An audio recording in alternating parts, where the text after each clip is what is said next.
ఇందిరమ్మ చీరలు. ఇందిరమ్మ చీరలు ఊళ్ళల్లో ఎన్ని పంచాయతీలు పెడుతున్నాయంటే, నిన్న మొన్న ఇందిరమ్మ చీరల పంపిణీ జరుగుతుంది. అది ఓన్లీ డ్వాక్రా గ్రూప్లో ఉన్న వాళ్ళకే చీరలు ఇస్తారట. అంటే 100 మందిలో, గ్రామంలో 100 మంది ఉంటే 100 మందిలో 40 మంది డ్వాక్రా గ్రూపులు ఉండరు.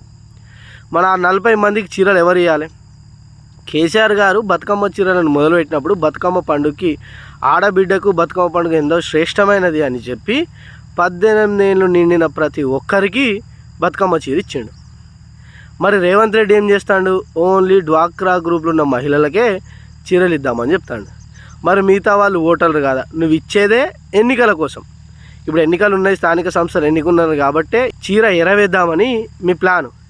మరి ఇచ్చేదేదో అందరికీ ఇవ్వచ్చు కదా. మిగతా వాళ్ళు ఏం పాపం చేశారు? మిగతా వాళ్ళకు ఓటు హక్కు లేదా? ఓట్లు వేస్తలేరా? ఇప్పుడు ఏమైనా పండుగలు ఉన్నాయా నువ్వు వంచనీకి? నువ్వు ఇచ్చేదే ఓట్ల గురించి ఇచ్చినా కూడా మరి పక్షపాత వైఖరి ఎందుకు ఊళ్ళల్లో ఆడోళ్ళ మధ్యలో చిచ్చు పెట్టిస్తున్నావు? ఆ పంచే వాళ్ళను ఆడోళ్ళు పొట్టు తిడుతున్నారు ఊళ్ళల్లో. మాకెందుకు ఇవ్వవు, మాకు ఓటు హక్కు లేదా, నువ్వు మా ఇంటికి రా, నీ సంగతి చెప్తా అది ఇదని. ఇదేనా ప్రజాపాలన?